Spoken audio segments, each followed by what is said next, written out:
Good morning and welcome back to day 36 of 7 Habits of Highly Effective Teens. Yesterday, we talked about what poor listening looks like. We discussed judging, we discussed advising, and we discussed probing. 3 different ways that people can poorly listen to you. Okay, so much of our communication happens through text messaging or online, doesn't it? But I think if you have something major to say it in person. The way someone won't take it the wrong way. Luckily, you and I never exhibit any of these 5 poor listening styles, right? Excuse me. Well, maybe just occasionally there's a higher form of listening, fortunately, which leads to real communication. We call it genuine listening, and it's the kind of practice we want to put to use. But to do genuine listening, you need to do 3 things differently. First, listen with your eyes, heart, and ears. Listening with just your ears isn't good enough because only 7% of communication is contained in the words we use. The rest comes from body language, 53%, and how we say words, or the tone and feeling reflected in our voice, which is 40%. For example, notice how you can change the meaning of a sentence just by emphasizing a different word. I didn't say you had an attitude problem. I didn't say you had an attitude problem. I didn't say you had an attitude problem. Very, very different. That's when you have something major to say. Uh-oh. Okay. It is better to do it in person rather than texting or online. My computer is just being silly the last couple days. So the other people really understands what you mean. Too often, texting someone about an emotional issue creates more problems than it solves because people start jumping to conclusions and hearing things you didn't intend. So, when what you have to say is sensitive or complicated, go face to face. To hear what other people are really saying, you also need to listen to what they're not saying. No matter how hard people may appear on the surface, most everyone is tender inside and has a desperate need to be understood. The following poem, one of my all-time favorites, captures this need. Please hear what I'm not saying. Don't be fooled by me. Don't be fooled by the mask I wear. For I wear a mask. I wear 1,000 masks. Masks that I'm afraid to take off. And none of them is me. Pretending is an art that is second nature with me. Don't be fooled. I give the impression that I'm secure, that all is sunny and unruffled with me, within as well as without. That confidence is my name and coolness is my game, that the waters are calm and that I'm in command and I need no one, but don't believe it. Please don't. I idly chatter with you in the suave tones of surface talk. I tell you everything that's really nothing, nothing of what's crying within me. So when I'm going through my routine, don't be fooled by what I'm saying. Please listen carefully and try to hear what I'm not saying. What I'd like to be able to say, what for survival I need to say, but I can't say. I dislike the hiding. Honestly, I do. I dislike the superficial, phony games I'm playing with you. I'd really like to be genuine, spontaneous, and me.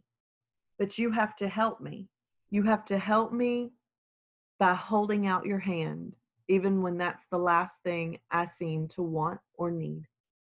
Each time you are kind and gentle and encouraging, each time you try to understand, because you really care, my heart begins to grow wings. Very small wings, very feeble wings, but wings. With your sensitivity and sympathy, and your power of understanding, I can make it. You can breathe life into me. It will not be easy for you. A long conviction of worthlessness builds strong walls. But love is stronger than strong walls, and therein lies my hope.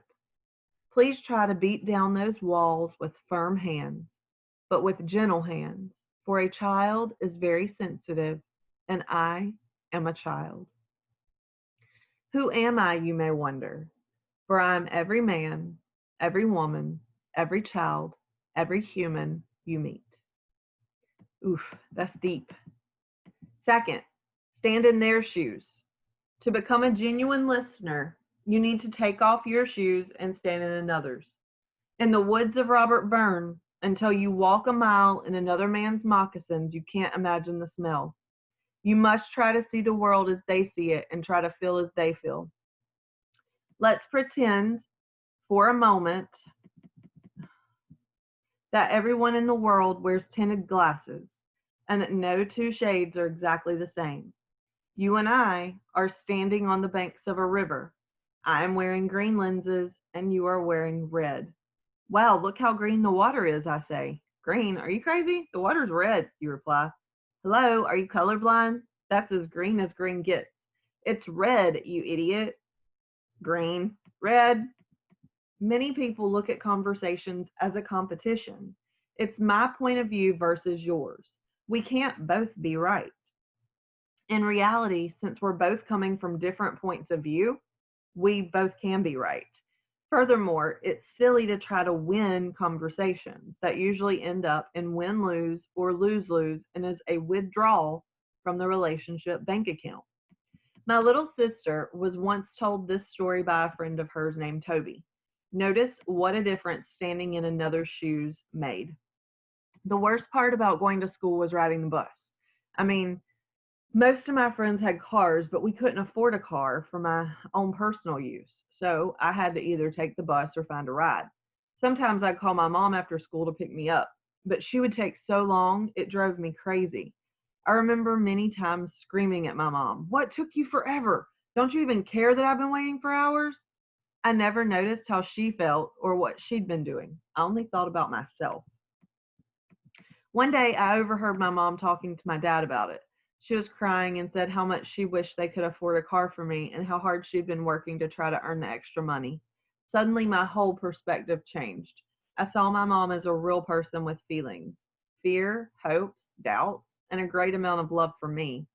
I vowed never to treat her bad again. I even started talking more to her, and together we figured out a way I could get a part time job and earn my way to a car.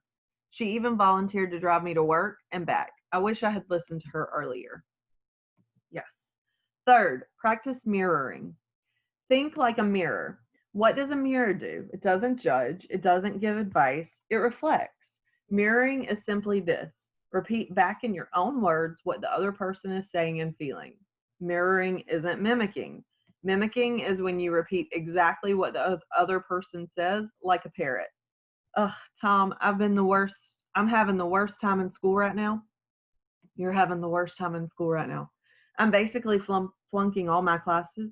You're basically flunking all your classes. Man, stop saying everything I'm saying. What's wrong with you? Mirroring is different from mimicking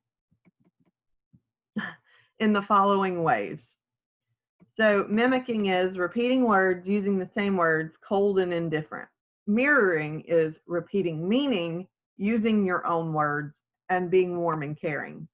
So let's take a look at an everyday conversation to see how mirroring works.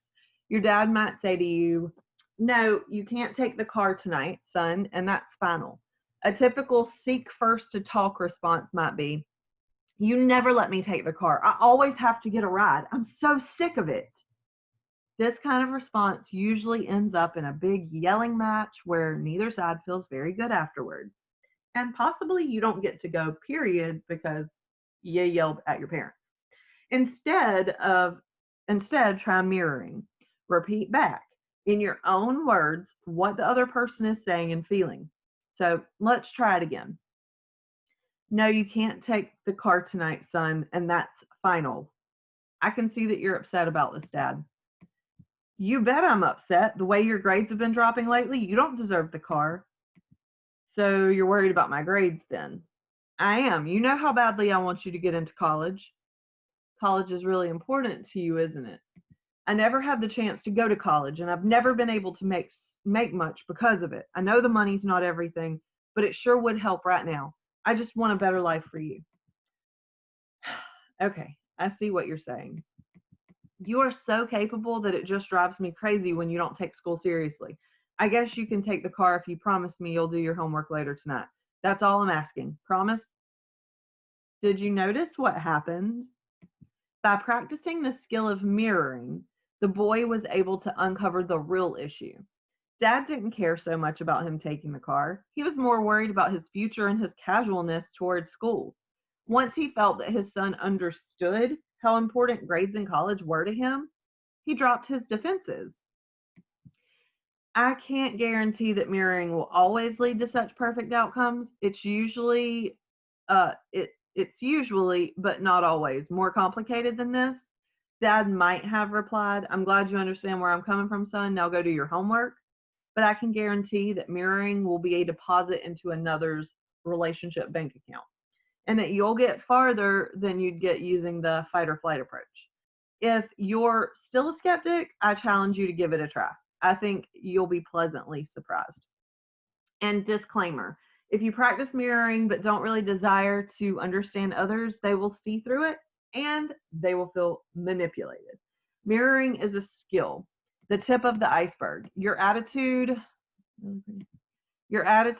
or desire to really understand another is the lurking mass of ice underneath the surface. If your attitude is right, but you don't have the skill, you'll be okay. But it doesn't work the other way around. So if you have both the attitude and the skill, you'll be a super powerful communicator.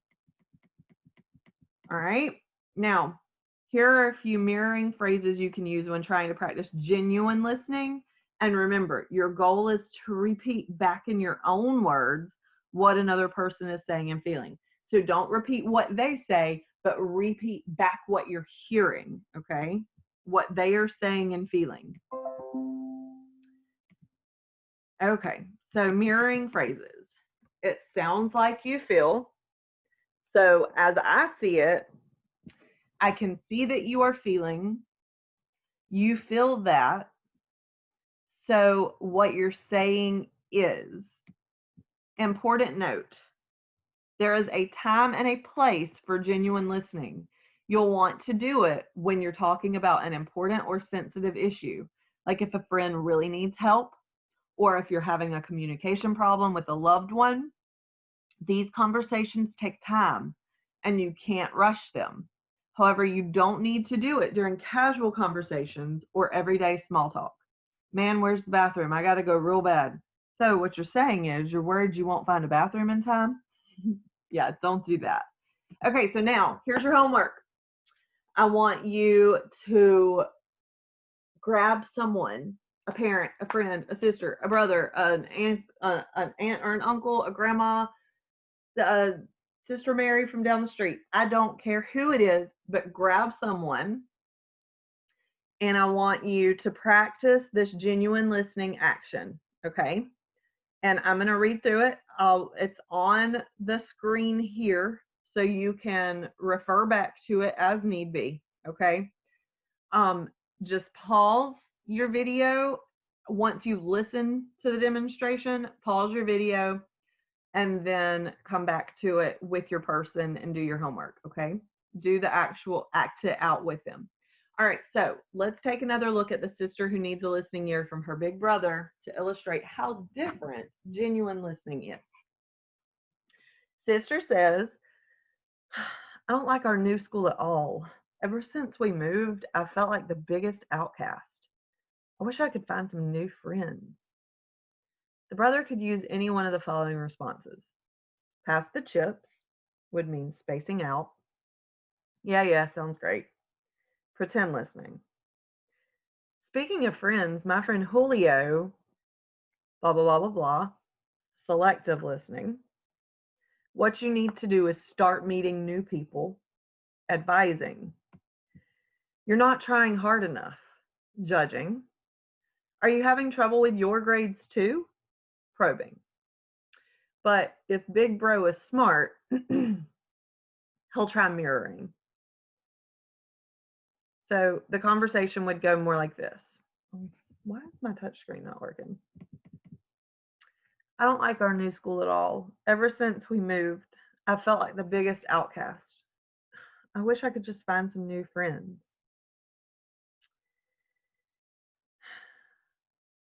You feel that school's kind of tough right now, huh? It's the worst. I mean, I don't have any friends. And this girl Tabitha has been rude to me. She's literally like the queen bee in Mean Girls. No, I just don't know what to do. Sounds like you feel really confused, sis. I mean, yeah, I've always been popular, and then suddenly no one knows my name. I've been trying to get to know people, but it's just really not working. I can see you're frustrated. Yeah, I probably sound like I'm a psycho or something. Anyway, thanks for listening. No problem. Hey, bro, what do you think I should do? By listening, Big Brother made a huge deposit into his sister's RBA. In addition, Little Sister is now open to his advice. The time is now right for him to seek to be understood, to share his point of view. A guy named Andy shared this. I was going through communication problems with my girlfriend, whom I cared very much about. We had been going out for a year and we started to fight a lot.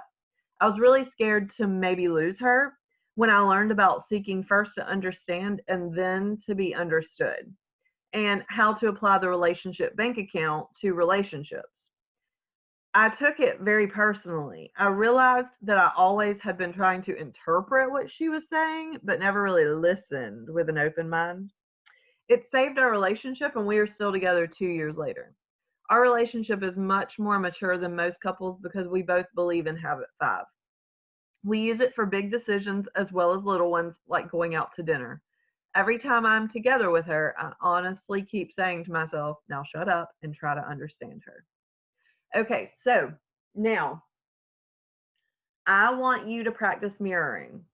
Use this little script here with the brother and the sister, that's fine. Or genuinely talk to someone and practice mirroring.